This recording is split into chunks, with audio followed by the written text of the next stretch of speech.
Hi friends, welcome to our channel. దేవరలో Kalyan Ram fans కిక్కిచ్చే news.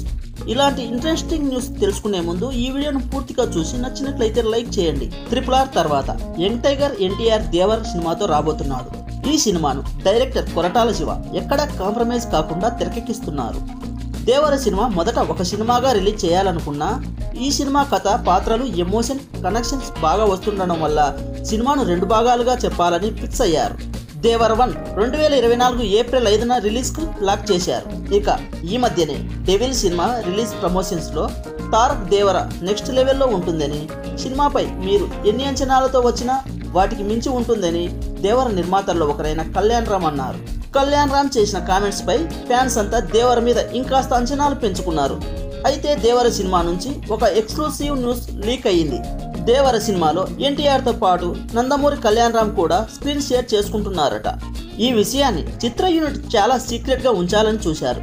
కానీ స్టార్ సినిమా అంటే ఎలాంటి అప్డేట్ అయినా ముందుగా లీక్ అవ్వడం ఖాయం. ఈ క్రమంలోనే నందమూరి కళ్యాణ్ రామ్ దేవరలో ఉంటున్నాడనే విషయం కూడా లీక్ అయ్యింది.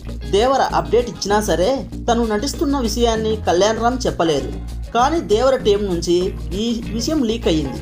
సినిమాలో సరైన టైంలో కళ్యాణ్ రామ్ కేమియో ఆడియన్స్కి గూస్ బంప్స్ తెప్పిస్తుందని అంటున్నారు. కొరటాల శివ ఈ సినిమాతో తనలో ఉన్న కమర్షియల్ డైరెక్టర్ని కూడా ఆడియన్స్కు పరిచయం చేయబోతున్నారు. సినిమాలో యాక్షన్ సీన్స్ నెక్స్ట్ లెవెల్లో ఉండబోతున్నాయని తెలుస్తుంది. దేవర్ కోసం తారక్ చాలా కష్టపడుతున్నారని చెబుతున్నారు.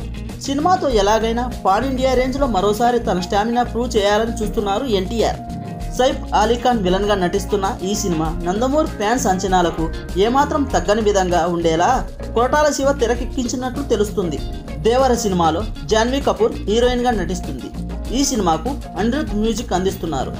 ఈ సినిమా టీజర్ సంక్రాంతికి రిలీజ్ చేస్తున్నారని తెలుస్తుంది. ఇక దేవర మూవీ అప్డేట్ మీకు నచ్చినట్లయితే ఒక లైక్ వేసుకోండి. అలాగే సబ్స్క్రైబ్ చేసి బెల్ ఐకాన్ ఆన్లో ఉంచుకోండి. మరిన్ని వీడియోస్తో మీ ముందుకు వస్తాము.